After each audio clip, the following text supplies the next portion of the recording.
Hey guys, what's up everyone? Welcome to Young Titan World. Hope you guys are having a fantastic day. Today on Young Titan Reviews, we're going to be still talking about Heartbeat because we finished watching it. And it was only one season with 16 episodes. And it was a ride. You know that feeling you get when you're done with a show and then you have this feeling of emptiness inside you. It's like your life ended when you ended that show. Yeah. I also feel that too. Also, I must cite one thing too. I might not ever bring any guests to this show, ever. Because as far as I'm concerned, I'm a huge ass introvert. Incel. Whatever you want to call those people that don't like talking with human beings, that is me.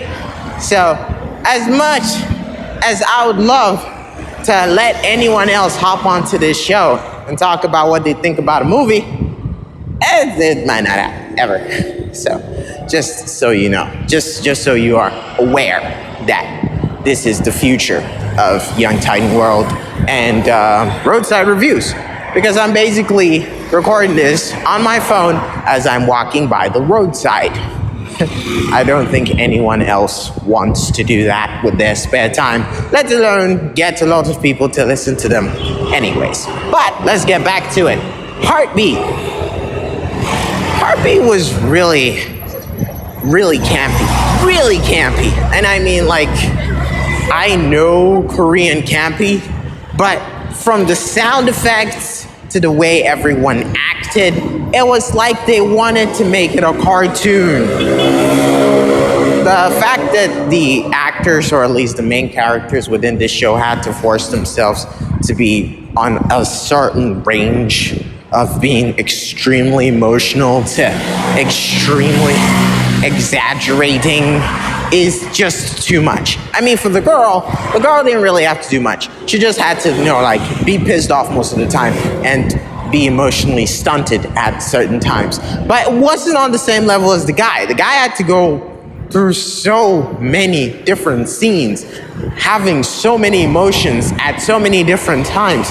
I'd say that he really had to stretch out his range when it came to his acting. And maybe that's the reason why it's kind of felt like he couldn't just give an excellent performance in every single moment. I think he was only prepared for the emotionally ragged type of character rather than the rest of them. Or maybe being the emotionally ragged character is the only one that is easy to come to everyone because, since everyone is usually depressed and shit. But what do I know about it? Anyways, Heartbeat had a lot of questions answered, but at different times. Like the talk about where the gold went was obviously one that could have been answered very early, but they chose to keep it to the end of the show. And I don't know, maybe if there was any value to it, because I kind of thought that they would probably introduce the gold as a way to solve the investment withdrawal from Nahe's son, or Nahe1, whichever one that he's called at this point. But you see, the thing, out of all the stuff that we talked about in this show, the fact that emotions, love, not being a center of focus for a lot of people today, it's still certain that Heartbeat definitely considers friends as a top priority in this show because they were willing to stick it out for their guy even after he chose such a very underappreciated, not even a bad decision. In my purview, if you love someone, you would be willing to put up with a lot of things in order to keep them safe. Now, here's the case where you're deciding to become a human for their sakes because you want to feel the love that makes your heart beat. Okay, the problem here is that during this entire show, we saw how vulnerable humans can be. how they can be easily taken down, how they are not strong enough to defend themselves. That the dude, the Lee Man Wee, was going around capturing humans and using them as his personal bank collection, where he had different assorted flavors inside a cell that you can drink at any time. I was kind of concerned that he was not thinking about. I mean, he was rich. He could have put them in, like, I don't know, a better place. I mean, yeah, it could all be underground, but he could have probably made it a fixer-upper, like, just knock them out a few times and just, like, I don't know, let them pass. Right? Who want to eat stinky food? Unless, yeah, I don't know why I asked that question. People still do. There's something called stinky tofu, and people eat that shit a lot. Okay, but we're getting off topic here. What I'm trying to talk about is the fact that the main character is trying to turn himself human so that he can feel love, right? But here's the same person who's trying to do everything he can to protect the girl that he loves.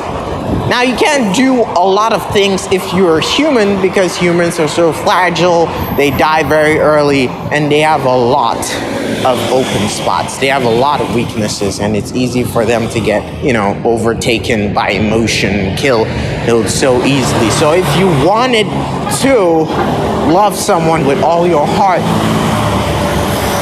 wouldn't the best be to protect them, to give them a safe place, to be able to establish a state of zen when it came to where they lived and to how comfortable they were existing in this world?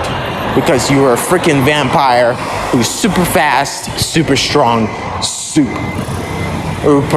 handsome all of the time, 24/7.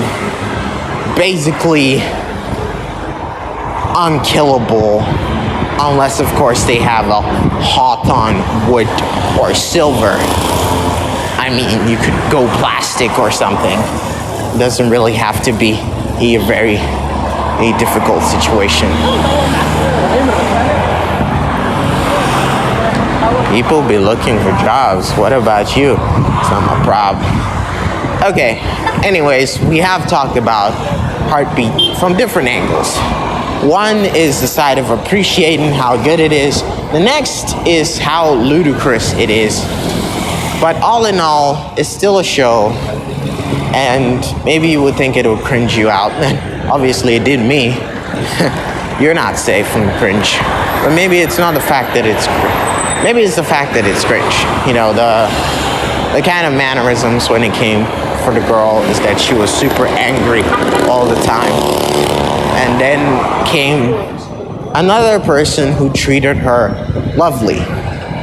And the talk about loving someone is always a complex situation, or it's a complex talk, because if you have someone that you love, what exactly draws you to that person? Is it the fact that they have a face that is so beautiful? Or is it the fact that they have a soul that is so beautiful? You chase after one particular feature when it comes to loving someone, or do all those things matter? Is it inclusive of their soul, inclusive of their heart, inclusive of their face? Because if all of those things are a part of it,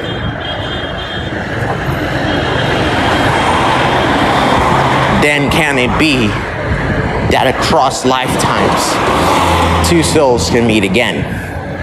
In Christianity, they don't teach you that you're going to come back to life and fall in love with someone else again. In Christianity, they say once you die, you get judged. In others, reincarnation is a thing. You die, you come back to life again, and the two souls that died probably in their past life would get reincarnated again, and when they do get reincarnated, they have the opportunity to find each other. But maybe that's not the same with everyone. Maybe lives don't really matter. Maybe they do. Or maybe you could find someone else who is compatible with you. I don't know. In fact, I feel as if I'm the last person with the answer. Almost makes it ridiculous to want to argue. probably. Maybe not. I think I'm gonna stick here.